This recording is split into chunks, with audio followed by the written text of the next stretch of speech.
Okay madam. అందరికీ నమస్కారం. ఓం శ్రీ సద్గురుభ్యో నమః. ఈరోజు 17వ తారీఖు మార్చి నెల సోమవారము 2025 సంవత్సరము. ఈరోజు మన గ్రంథము the commentaries on living part 1. ఈ గ్రంథంలో ఈరోజు సబ్జెక్ట్ కాజ్ అండ్ ఎఫెక్ట్. ఈ సబ్జెక్ట్ మీద శ్రీ లక్ష్మీ మేడం గారు సత్సంగ భాషణం చేస్తున్నారు. ఆ, ఇక్కడ అందరికీ నమస్కారం. ఇందులో ఏం చెప్తున్నారంటే, నాకు తెలుసండి మీరు హీల్ చేయగలరు, నా యొక్క కొడుకుని మీరు హీల్ చేస్తారా? ఆయన ఆల్మోస్ట్ బ్లైండ్ గా అయిపోయాడు. నేను కొంతమంది డాక్టర్ల దగ్గరికి వెళ్ళాను, వాళ్ళు ఏమీ చెయ్యలేకపోయారు. వాళ్ళు నాకు సలహా ఇచ్చారు యూరోప్కి తీసుకెళ్ళమని, అమెరికాకి తీసుకెళ్ళమని. కానీ నేనంత ధనవంతుణ్ణి కాను, నేనంత దానికి ఖర్చు పెట్టలేను. దయచేసి ఏదో ఒకటి చెయ్యండి. మాకు ఆయన ఒక్కడే కొడుకు, నా భార్య హృదయం బద్దలయ్యేటట్టుగా ఏడుస్తున్నారు. ఆయన ఒక చిన్న ఉద్యోగస్తుడు, పేదవాడు, కానీ చదువుకున్నాడు. ఆయన గ్రూపులో అందరికీ తెలిసినట్టుగా సంస్కృతం, దాని యొక్క సాహిత్యం ఆయనకి తెలుసు. ఆయన చెప్తున్నాడు అనమాట, ఆ అబ్బాయి కర్మ ఇలా సఫర్ అవ్వాల్సి ఉంది. Hello Lakshmi, hello good morning. Cause and effect chapter. Hello, ఏమిటి వాళ్ళ chapter? Cause and effect. Okay. ఆ అబ్బాయి కర్మ ఇలా అనుభవించవలసి ఉంది అని ఆయన అంటున్నాడు అనమాట. ఆ అబ్బాయి ఇలా బాధపడవలసి ఉంది, వాళ్ళ కర్మ కూడాను ఈ ఈ శిక్ష అనుభవించడానికి వాళ్ళు ఏం చేశారు, మేము ఏం చేసాం, వాళ్ళు ఏ తప్పు ఏ యొక్క చెడు చేశారని, ఇంకా కిందటి జన్మల్లో లేకపోతే ఈ జీవితంలో ఇంతకు ముందు అలాంటి బాధను అనుభవించడానికి ప్రతి దానికి ఒక కారణం ఉంటుంది. దుఃఖానికి ఎక్కడో అది దాంకుని గత పనులలో ఉంటుంది. అక్కడ ఒక ఇమీడియట్ కాజ్ ఉంటుంది ఈ బ్లైండ్నెస్ కి. అది డాక్టర్లు ఎవరు కూడా చెప్పలేకపోతారు. కొన్ని వంశపారంపర్యంగా వచ్చిన జబ్బులు అవి తెచ్చి ఉంటాయి. ఒకవేళ డాక్టర్స్ గాని కనిపెట్టలేకపోతే భౌతిక కారణం, మీరెందుకు ఆది భౌతికమైన దాన్ని ఎంతో దూరంగా ఉన్న గతంలో చూస్తున్నారు? ఈ కారణం వల్ల ఆ ఎఫెక్ట్ నేను అవగాహన చేసుకోగలను. మీకు ఈ కారణం తెలిస్తే మీకు ఏమైనా అవగాహన అవుతుందా? ఎందుకు ఒక వ్యక్తి భయపడుతున్నాడని తెలిసిందనుకోండి, ఆయన భయం నుంచి స్వేచ్ఛని పొందుతాడా?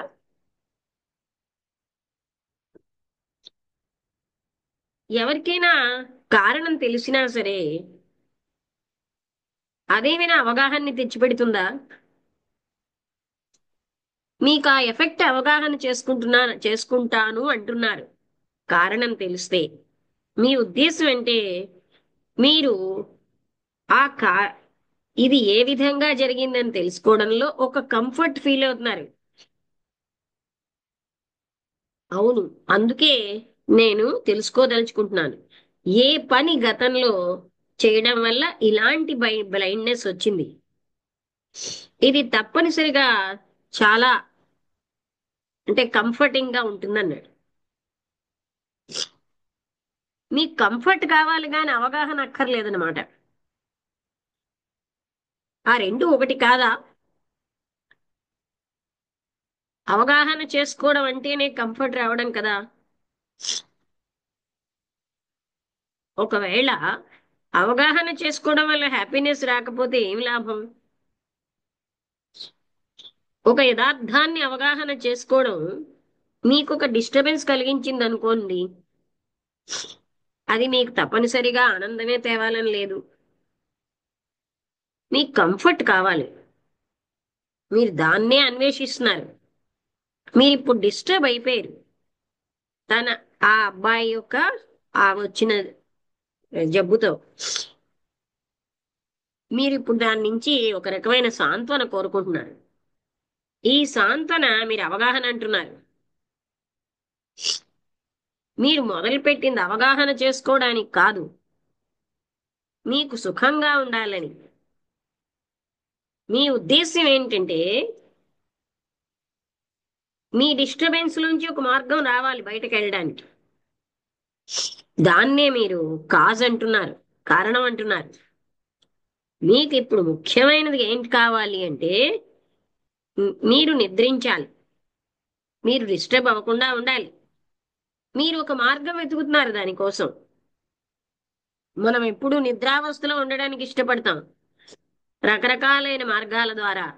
భగవంతుడు అంటాం, కర్మకాండలు అంటాం, ఆదర్శాలు అంటాం, డ్రింక్ అంటాం, మొదలైన వాటి ద్వారా మనం రకరకాల ఇలాంటి మార్గాల ద్వారా నిద్రించడానికే ఇష్టపడతాం. మనం డిస్టర్బెన్స్ లోంచి ఎస్కేప్ అవడానికే ప్రయత్నిస్తున్నాం. ఇలా ఎస్కేప్స్ లో ఒకటి ఏంటంటే కారణం. ఎందుకని వ్యక్తి తన డిస్టర్బెన్స్ లోంచి ఫ్రీడమ్ ను అన్వేషించకూడదు? ఎందుకని వ్యక్తి తన సఫరింగ్ నుంచి తప్పించుకోకూడదు అని ఆయన అడిగేది. ఈ అవాయిడ్ చేయడం అన్నది చేయడంలో సఫరింగ్ నుంచి ఫ్రీడమ్ ఉందా?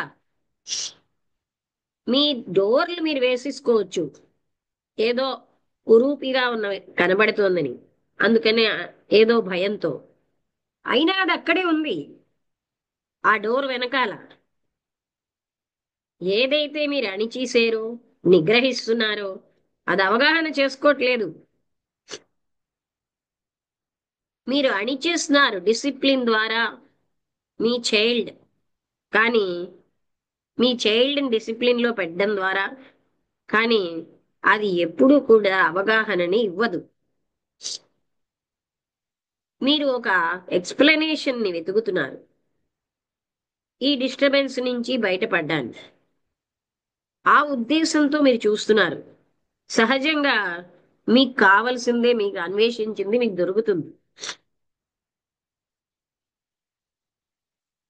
ఎప్పుడైతే ఒక రకమైన పాసిబిలిటీ ఉంది సఫరింగ్ నుంచి బయటపడడానికి, అది ఆ ప్రాసెస్ అంతటిని అబ్జర్వ్ చేసినప్పుడు, ఈ ఈ ఇందులో ఉన్న ప్రతి దశని మీరు ఎరుకతో చూస్తే, ఆ మొత్తం దాని యొక్క నిర్మాణాన్ని గుర్తిస్తే, అప్పుడు మీరు అందులోంచి బయటపడే మార్గం ఉంటుంది. ఒకసారి అండి, ఇది మళ్ళీ పోయింది.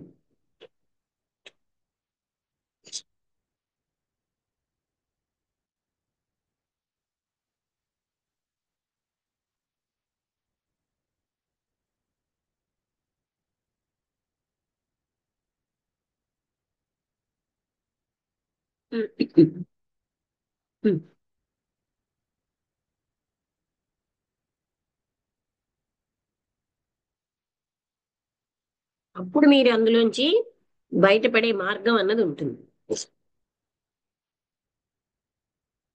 అంటే డాక్టర్లు భౌతికమైన కారణం చెప్పలేకపోతే మీరు ఆది భౌతికమైన దాన్ని ఎందుకు వెతుకుతున్నారు అన్నారు.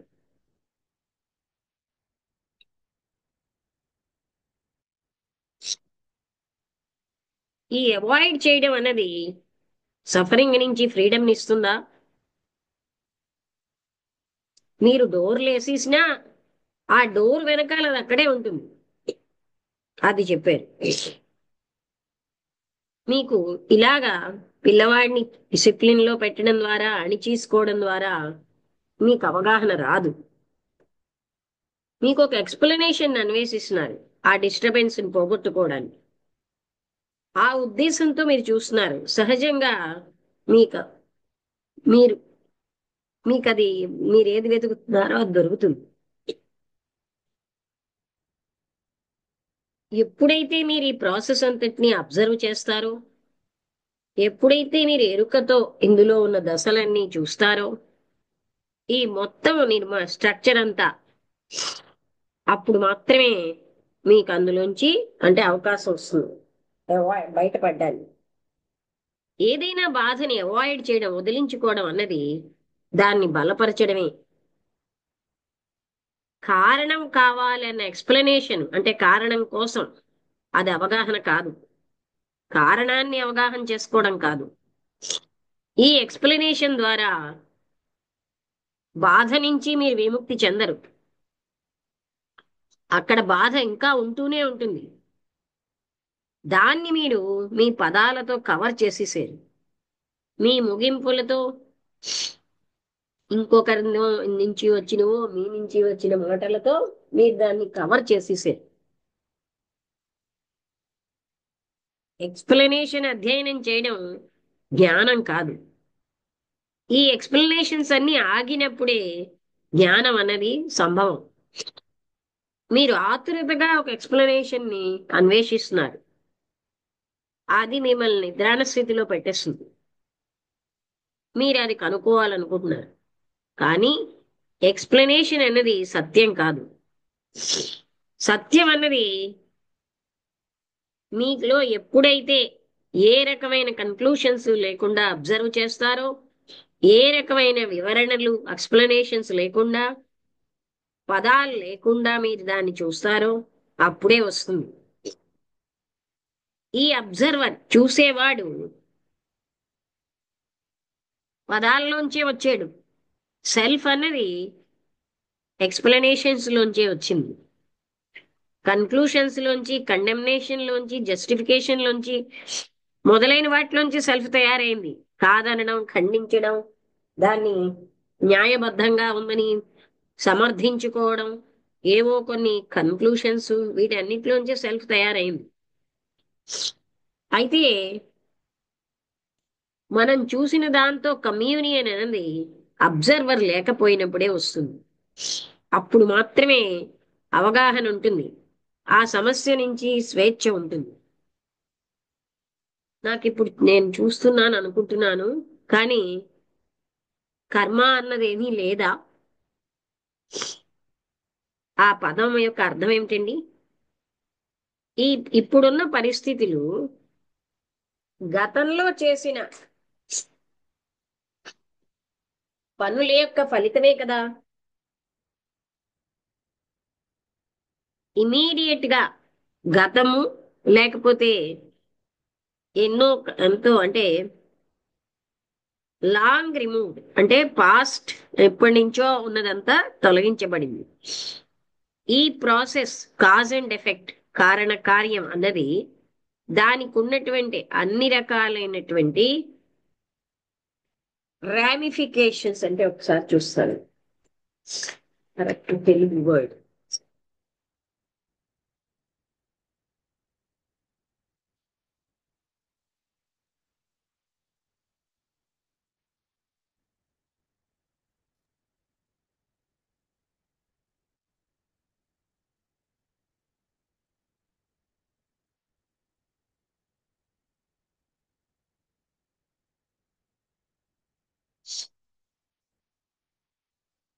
తెలుగులో శాఖలు అన్నారు. దానికి ఉన్న అన్ని శాఖలతో, అంటే కారణ కార్య, ఆ గతం యొక్క కారణ కార్యాలు ఇవన్నిటితో, దానికి ఉన్న అనేక శాఖలతో ఇది కొద్దో గొప్ప కర్మ అని అంటున్నారు. అక్కడ ఒక ఎక్స్ప్లెనేషన్ ఉంటుంది, కానీ పదాలకు అతీతంగా వెళ్దాం. ఏదో ఒక ప్రత్యేకమైన ఫలితాన్ని ఇచ్చే ప్రత్యేక కారణం ఉంటుందా? ఎప్పుడైతే కారణ కార్యాలు ఫిక్స్ అయిపోతున్నాయో అక్కడ మృత్యువు లేదా? ఏదైనా స్టాటిక్ గా, రిజిడ్ గా, ప్రత్యేకంగా ఉంటే అది చనిపోవాలి. స్పెషలైజ్డ్ యానిమల్స్, స్పెషల్ గా ఉన్న కొన్ని జంతువులు, అవి వెంటనే వస్తాయి, అంతమైపోతున్నాయి. మనిషి అన్స్పెషలైజ్డ్, స్పెషల్ గా లేడు. అందుకని ఆయన కంటిన్యూ అవుతున్నాడు, ఆయన ఉనికి ఇంకా కంటిన్యూ అవుతుంది. ఏదైతే ఫ్లెక్సిబుల్ గా ఉంటుందో, ప్లయబుల్ గా, అదే అదే ఎక్కువ ఉంటుంది, ఎక్కువ కాలం. ఏదైతే ప్లయబుల్ గా లేదో అది బ్రేక్ అయిపోతుంది.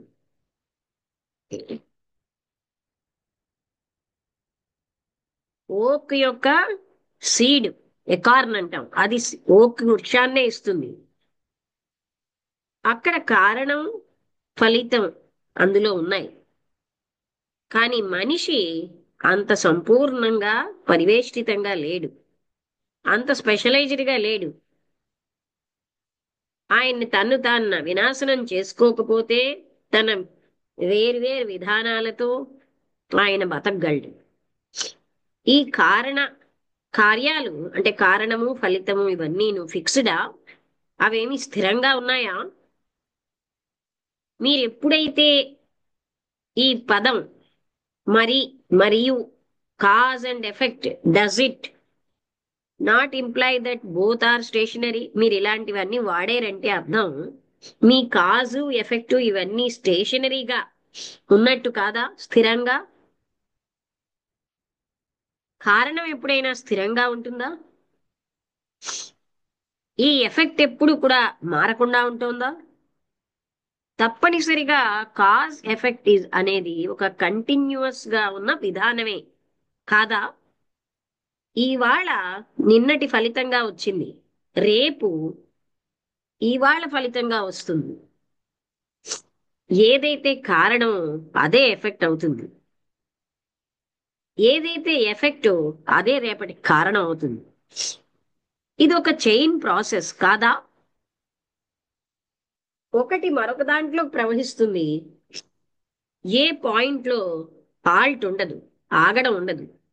ఇది ఒక నిరంతరాయమైన కదలిక, ఏ ఫిక్సేషను లేకుండా. ఇందులో ఎన్నో ఫ్యాక్టర్స్ ఉన్నాయి కాజ్ ఎఫెక్ట్ ని, కాజ్ మూమెంట్ ని తెచ్చేవి. ఎక్స్ప్లెనేషన్స్, ముగింపులు, ఇవేవి అవి అవి మాత్రం స్టేషనరీ, స్థిరం. అవి రైట్ అవ్వచ్చు, లేకపోతే రైట్ సైడ్ సంబంధించవచ్చు, లెఫ్ట్ సైడ్ కి సంబంధించవచ్చు, లేకపోతే ఒక సంస్థాపించబడిన నమ్మకం అవ్వచ్చు, మతం అనే పేరుతో ఉన్నది అవ్వచ్చు. మీరు ఎప్పుడైతే మీ జీవితాన్ని కవర్ చేస్తున్నారో ఎక్స్ప్లెనేషన్స్ తో, అక్కడ మృత్యు ఉంటుంది, లివింగ్ లోనే మృత్యు. అదే చాలా మంది కోరుకుంటారు. మనం ఏమనుకుంటామంటే నిద్రాణ స్థితిలో ఉండాలనుకుంటాం, పదాలతో, ఐడియాలతో, ఆలోచనతో. ఈ డిస్టర్బెన్స్ ని క్వైట్ చేయడానికి రేషనలైజేషన్ అంటే ఇలాగా డివిజన్, ఆ డిస్టర్బ్డ్ స్టేట్ లోంచి క్వైట్ గా ఉండడానికి రేషనలైజేషన్ ఒక మార్గం. కానీ ఈ కోరిక నిద్రాణంగా ఉండాలని, కారణం కనుక్కోవాలని, ముగింపులు కావాలని, ఇదంతా మనకి డిస్టర్బెన్స్ తెస్తోంది. అందుకే ఆలోచన అన్నది ఒక వల అనే, అదే తయారు చేసుకున్న వలలో అది పట్టుబడిపోతుంది. ఆలోచన అన్నది ఎప్పుడు కూడా స్వేచ్ఛగా ఉండదు, అది దానంతరం అది ఎప్పుడు స్వేచ్ఛగా అవ్వదు. మన అనుభవం ఫలితంగా వచ్చినదే ఆలోచన. ఆలోచన అన్నది ఎప్పుడు కండిషనింగే. అనుభవం అన్నది సత్యం యొక్క కొలత కాదు. ఫాల్స్ ని ఎరుకతో ఫాల్స్ గా గుర్తించితే అప్పుడే మనకి సత్యం అనే స్వేచ్ఛ దొరుకుతుంది. అంటే అసత్యాన్ని, ఫాల్స్ ని ఫాల్స్ గా గుర్తించినప్పుడు సత్యం అనేది మనకి లభిస్తుంది అన్నారు. ఇక్కడితో ఇది అయ్యింది.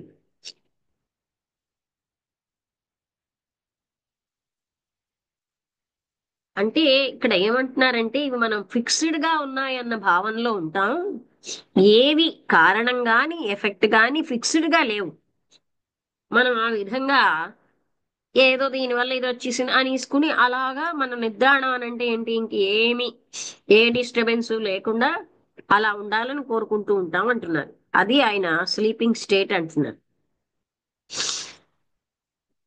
ఈ కారణాన్ని ఎక్స్ప్లెయిన్ చేసినంత మాత్రంలో మనకు కారణం అవగాహన అవ్వదు. ఎక్స్ప్లెయిన్ చేయడం వల్ల కారణం అవగాహన అవ్వదు. సఫరింగ్ లోంచి స్వేచ్ఛ కూడా రాదు. మీరు ఏదైనా కవర్ చేసిన పదాలతో కన్క్లూషన్స్ తో అది అక్కడే ఉంటుంది. ఈ ఎక్స్ప్లెనేషన్స్ అన్నిటినీ స్టడీ చేయడం అన్నది అది జ్ఞానం కాదు.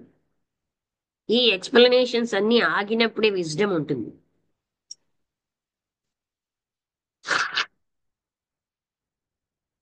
మనం అందరం కూడా మనకి ఆ పాయింట్ చూడాలి. ఏంటంటే మనం కారణం కారణం అంటాం. కారణాలు వెతికితే మనకి సాంత్వన లభిస్తుందేమో గాని మనకు అవగాహన అవ్వటం లేదు, అందులోంచి సంపూర్ణంగా బయటపడటం లేదు. ఇవన్నీ మన నిద్రాణ స్థితిలో ఉంచుతున్నాయి. ఎక్స్ప్లెనేషన్ అనేది సత్యం కాదు. ఎప్పుడైతే అబ్జర్వేషన్ అన్నది ఉంటుందో, ఏ రకమైన కన్క్లూషన్స్ ఎక్స్ప్లెనేషన్స్ లేకుండా, ఏ పదాలు లేకుండా ఉన్నప్పుడే సత్యం బయటకు వస్తుంది. అబ్జర్వర్ అన్నవాడు పదాలనే తయారు చేసే. ఈ సెల్ఫ్ కూడా ఎక్స్ప్లెనేషన్స్ తో కన్క్లూషన్స్ తో, కండెమ్నేషన్ అంటే ఖండించడంతో, జస్టిఫికేషన్ మొదలైన వాటితో తయారైంది. మనం అబ్జర్వ్ చేసే దాంతో కమ్యూనియన్ అన్నది అబ్జర్వర్ అన్నవాడు లేనప్పుడే వస్తుంది. అప్పుడే మనకు అవగాహన అవుతుంది. ఆ ప్రాబ్లంలోంచి స్వేచ్ఛ వస్తుంది. కర్మ అన్నది లేదంటారా? మీరు చెప్పేదంతా నాకు తెలిసింది కానీ అన్నారు. మీ ఉద్దేశంలో ఆ పదం అంటే ఏమిటండి? ఇప్పుడున్న పరిస్థితులన్నీ అవి గత యొక్క పనుల వల్ల వచ్చాయని, ఇమీడియట్ పాస్ట్ నుంచి వచ్చింది, లేకపోతే ఎన్నో ఏళ్ల కిందటైనా అవ్వచ్చు. ఈ కారణం ఫలితం ఇవన్నీ కూడా దానికి ఉన్నటువంటి అన్ని శాఖలతో వచ్చే కొద్దో గొప్ప కర్మ అంటున్నాం. ఇదంతా ఇది ఒక ఎక్స్ప్లెనేషనే. అంటే మనం వివరణలు ఇస్తున్నాం ఎందుకు నాకు బాధ వచ్చింది అన్నదానికి. కానీ పదాలకు అతీతంగా మనం వెళ్దాం. ఫిక్స్డ్ కాజ్ అన్నది ఫిక్స్డ్ ఎఫెక్ట్ ని తెచ్చేటట్టు ఉన్నదా?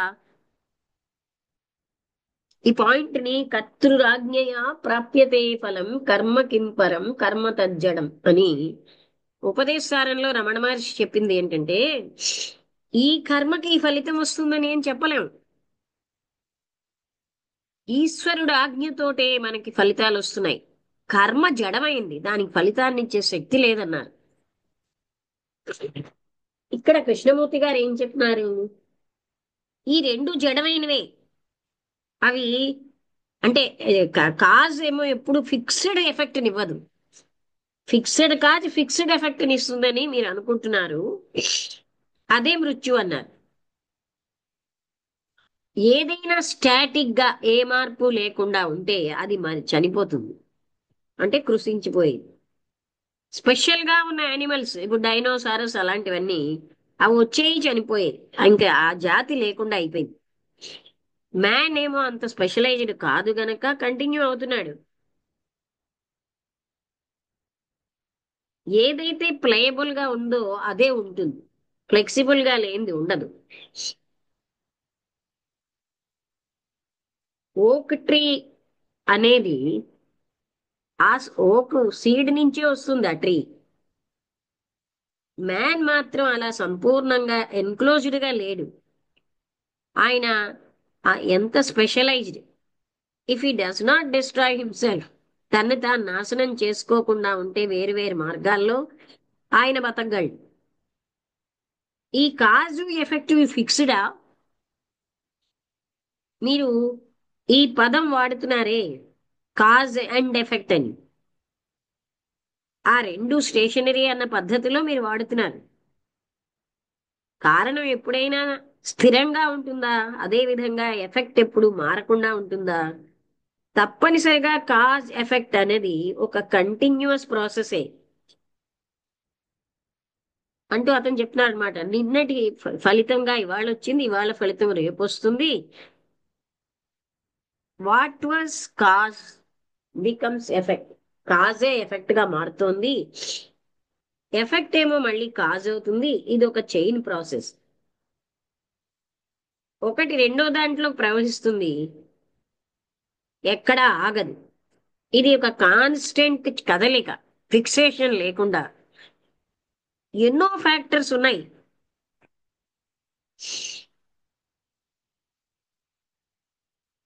అంటే ఇలాంటిది తీసుకొచ్చేవి. అంటే ఇక్కడ మనం అన్ని కూడా సాధారణంగా మనందరికీ ఉంటుంది ఏంటంటే, ఏంటి కారణం ఏంటి కారణం అంటాం. కారణం తెలిస్తే మనం అందులోంచి బయటపడగలుగుతున్నావా? మనం కారణాన్ని వెతుకుతాం గాని కారణం వల్ల మనం బయటపడలేకపోతున్నాం అనే విషయం మనకు తెలుసుకోలేకపోతున్నాం.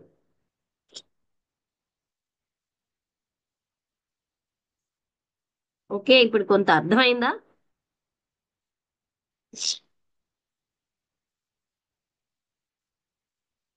వసంతలత, నువ్వేమైనా చెప్తావా? Lakshmi, thank you.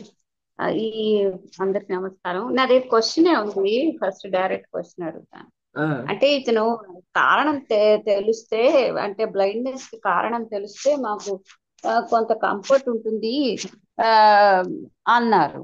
అంటే ఆయన అన్నారు, కారణం తెలియడం వల్ల నీకు కంఫర్ట్ ఏమీ రాదు, నువ్వు ఓన్లీ అవాయిడ్ చేస్తున్నావు సఫరింగ్ ని. ఆ ఆ విషయాన్ని అవగాహన చేసుకుంటేనే explanation of the reason is not important. You have to understand the whole process. Understanding the whole process అంటే ఏమిటి? అంటే ఇప్పుడు మనం ఎక్స్ప్లెనేషన్స్ ఇచ్చుకుంటాం, ఏంటి కారణం ఏంటి కారణం అని. నిజంగా మనం కూడా కారణం తెలిస్తే దుఃఖం పోతుందా? ఆ కారణం వెతికి మనం అనుకుంటాం, ఇంకా ఆహా, ఇదేదో దాని వల్ల వచ్చిందిలే అని ఇంకా మనం ఏం ప్రయత్నించకుండా.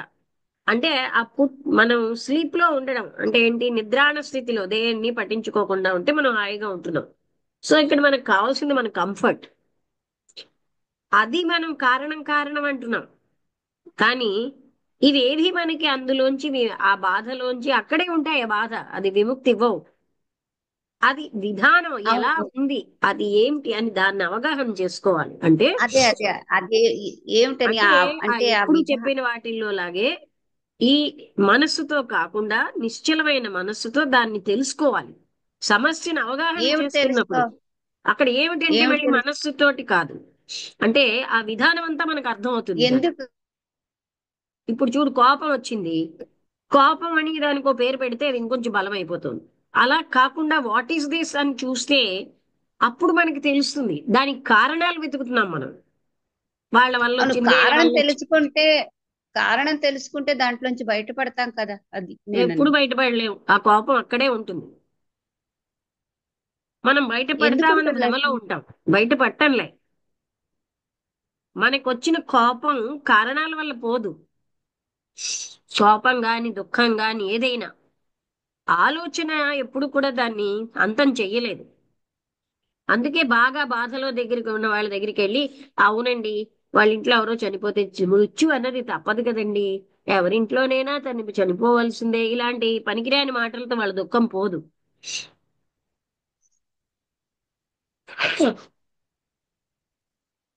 మనం అలా అనుకుంటాం, ఇంత మనం వెళ్ళాం, రక- ఏమో నాలుగు మాట్లాడాలి, ఆ మాటలు ఉపయోగమా లేదా ఆలోచించకుండా మాట్లాడేస్తాం. అవే మాటలు మన వరకు వచ్చినప్పుడు అప్పుడు మనకి ఇబ్బందిగా ఉంటుంది. అంటే కారణం తెలుసుకోవడం వేరు, ప్రాసెస్ అర్థం చేసుకోవడం ఆ వేరు అని అసలు చెప్తున్నారు. దాన్ని అవగాహన చేసుకోవడం, సమస్యను అవగాహనకిను కారణాలు, కాజ్ అండ్ ఎఫెక్ట్. ఇప్పుడు నాకు గత కర్మ వల్ల వచ్చింది అని అలాగా, అది అలా ఇప్పుడు అనేసుకుని మనం చూడు, ఇక్కడ ఆయన ఏం చెప్తున్నారంటే అలా ఎక్స్ప్లెనేషన్స్ పెళ్ళ మనం పాసిఫై అయిపోతున్నాం. ఏదో నిద్రాణ స్థితిలో ఉంటున్నాం, హాయిగా పోన్లే నా కర్మ వల్ల వచ్చింది అలా. అది మనం కోరుకుంటున్నాం. అంటే ఇప్పుడు అబ్బాయి బ్లైండ్నెస్ కి కారణం వాళ్ళు ఏదో పాత కర్మ వల్ల వచ్చింది ఇలా అని ఏదైనా తెలుసుకున్నారనుకో, తెలుసుకుంటే యాక్సెప్ట్ చేసేసి ఓకే అని నిద్రాణ ఊరుకోవచ్చు స్థితిలో కదా. ఉంటాం. ఇక్కడ ఆయన చేసేదే అది. మా పిల్లవాడికి ఈ కర్మ ఏ కర్మ వల్ల వచ్చిందో అంటే మేము ఇలా అయిపోయాం. ఇందులో మన అందరం ఏం చేస్తున్నాం? నిద్రాణ స్థితిలో ఉంటున్నాం హాయిగా. ఏదో కర్మ వల్ల వచ్చిందిలే అంతే. మరి అది సంతోషంగానే ఉంటుంది కదా, కొంత అందుకే మనం కంఫర్టింగ్ గా ప్రయత్నిస్తున్నాం. అతను చెప్పింది అదే, కంఫర్ట్ కోసమే నేను నువ్వు ప్రయత్నిస్తున్నావని. అక్కడ సమస్య అక్కడే ఆహా, ఉంటుంది, అయినా మనం కంఫర్ట్ ఫీల్ అయిపోద్దాం కదా. అంటే మన కంఫర్ట్ కోసమే మనం చూస్తున్నాం కానీ అసలైన విషయం అర్థం ఎప్పుడు చేసుకోలేకపోతున్నాము చూడం, అని. అదే జరుగుతుంది. మన అచ్చా, కంఫర్ట్ సరే. ఈ ఎక్స్ప్లెనేషన్స్ ద్వారా మనం నిద్రాణ స్థితిలో ఉంటే హాయిగా పడుకోగలం. పడుకోవడం అంటే మామూలు నిద్ర కాదు, ఏమీ ఆలోచించకుండా హాయిగా ఉండడం మనం కోరుకుంటాం. కానీ సమస్య అక్కడే ఉంటుంది. సమస్య అక్కడే ఉంటుంది. ఆ సమస్య నుంచి బయటపడాలి అంటే ఆ సమస్య ఆ అవగాహన సమస్య అవ్వాలి. అవగాహన అంటే ఏంటి? మనస్సుతో కాకుండా మనస్సును నిశ్చలం చేసి ఎరుకతో చూడాలి.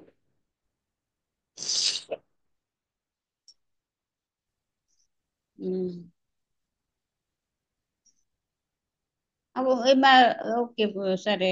తర్వాత ఇంకా ఆఖరణ చెప్పారు, కాజ్ అండ్ ఎఫెక్ట్ అనేవి ఫిక్స్డ్ గా ఉండవు, అవి మారుతూనే ఉంటాయి.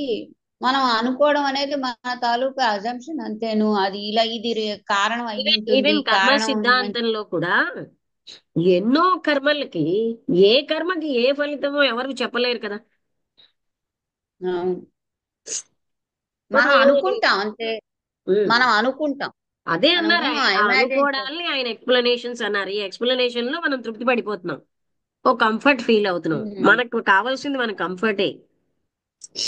ఉమ్. కానీ అందులో సత్యం అనేది ఉండకపోవచ్చు. ఉండకపోవచ్చండి, అందులో పరిష్కారం ఎప్పుడు లేదా, సమస్య అక్కడే ఉంటుంది. ఆహా,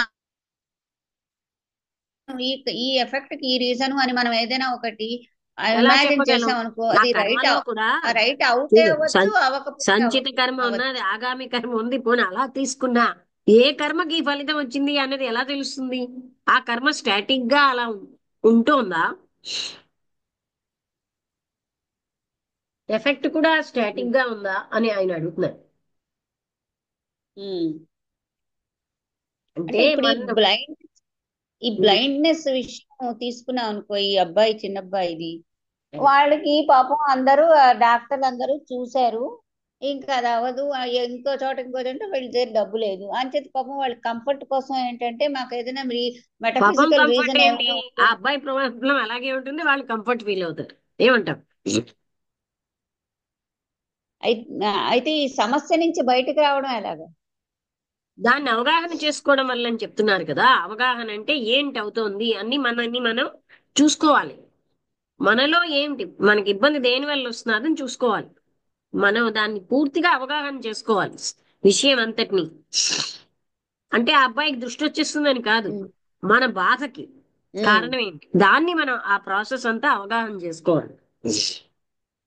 అచ్చా, కారణం సెల్ఫే, ఇంకేంటి, మరి ఇంకేమిటి? ఉమ్. సెల్ఫ్. సొంత పిల్లలు కాబట్టి బాధ ఉంటుంది, అయ్యో మన సొంత పిల్లలకి లేదు ఇలాగ పరాలేదు, అయిపోయింది. సొంత అన్నది ఒక భావనే కదా. అంటే ఈ బాధలకు కారణం అదే అంటారు. ఈ ఒక సొంత అన్నది సొంత ఒక పిల్లల భ్రాంతే కదా. ఆ అది భ్రాంతే. ఆ భ్రాంతి కారణంగానే మనిషి బాధపడుతున్నాడు. ఆ, కూతురుకు వచ్చిందని బాధ, కొడుకు వచ్చిందని బాధ, ఇవలాగా ఇంకెవరికైనా ఈ వస్తే భ్రా పర్వాలేదు, నా కొడుక్కి నా కూతురికి ఏమి అవ్వకూడదు. అదే